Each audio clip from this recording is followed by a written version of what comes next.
Alors, un petit tuto pour montrer les éléments, pour chercher des éléments dans un tableur déjà créé.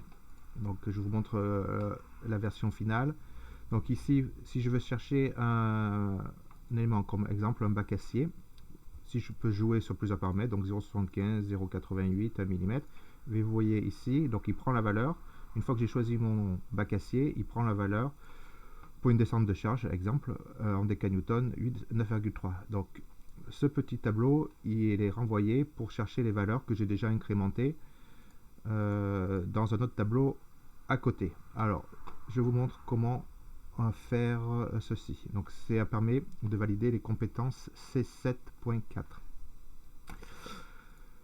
Alors, vous commencez, donc il faut déjà créer votre tableau. Donc ici, donc, j'ai créé des bacs acier, donc Acierco, avec son poids volumique.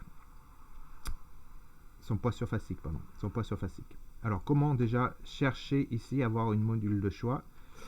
Donc, qu'est-ce qu'il faut faire? Il faut d'abord sélectionner les éléments que vous voulez mettre en choix. Donc, une fois que vous avez sélectionné ici, vous faites définir un nom. Vous donnez un nom. Par exemple, ici, on va mettre, ce sont des bacs acier. Donc, je vais écrire plutôt comme ça. Bac majuscule, acier minuscule. Donc là, vous pouvez mettre n'importe quel nom. Voilà. Une fois que vous avez défini ce nom, vous allez mettre dans la cellule, à l'endroit où vous voulez faire votre choix, et vous allez afficher données et validation des données. Validation des données. Donc vous cliquez dessus, validation des données, et un petit tableau apparaît. Donc vous allez chercher dans liste, ici, liste, et il vous donne votre source. Donc soit vous mettez le nom de la source, ou soit vous sélectionnez la source. Donc vous cliquez dessus et vous sélectionnez la source. Et vous voyez, normalement, le nom apparaît ici. Donc, entrée, valider. Et ici, donc vous avez un choix et vous pouvez maintenant choisir parmi le tableau que vous avez validé ici, donc n'importe quel bac acier, par exemple, dans notre cas précis. Donc voilà, vous choisissez. Maintenant, la deuxième chose, c'est mettre par rapport au bac acier la valeur du poids surfacique. Donc allez chercher les valeurs 6,88, 9,19, etc. par rapport à la bonne valeur que vous aurez sélectionnée. Alors, comment vous faites? On va utiliser la fonction rechercher. Donc vous faites égal recherche, double clic, parenthèse. Donc vous cherchez quoi? La valeur.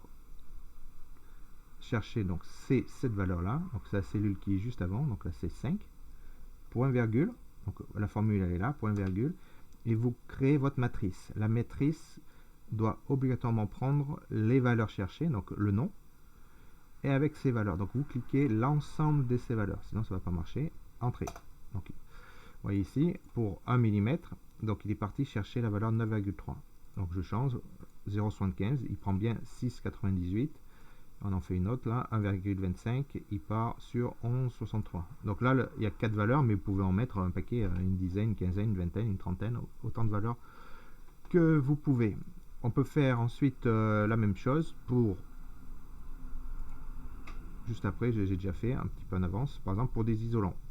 Donc vous voyez, donc j'ai des rocs aciers, donc c'est de la laine de roche. Donc j'ai déjà incrémenté mon tableau avec la laine de roche, avec les poids surfaciques. Donc vous sélectionnez et vous voyez que ça change. Donc pour une descente de charge, vous additionnez tous les éléments les uns derrière les autres. Donc ça peut être un tableau à 10 ou 15 entrées là. Et vous faites votre total. Voilà. Un petit rappel aussi au niveau des unités. Je vais mettre ici, par exemple, bon, pour additionner, ça vous savez faire. Donc vous faites égal la somme. Là, ici, il n'y a pas de problème. Vous sélectionnez la somme.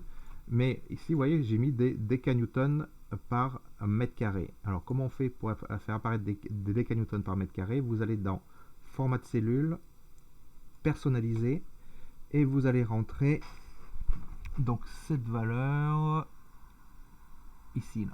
Hop, dièse, apostrophe, dièse. Donc, vous virez le point d'interrogation et vous vous mettez entre les deux petites dièses là. Et là, vous mettez la valeur que vous voulez. Donc, j'écris décanewton par mètre carré de façon littérale. Et ici, apparaît, hop, vous voyez, décanewton par mètre carré. Donc là, vous pouvez mettre des mètres carrés, des kilomètres, des mètres cubes, etc., n'importe quelle valeur. Et la valeur numérique s'incrémentera avec cette valeur. Voilà. Pensez aussi, quand vous faites personnaliser, ce que j'ai pas fait là, c'est me laisser un petit espace avant pour séparer les chiffres, les nombres avec l'unité. Donc voilà, fin du tuto.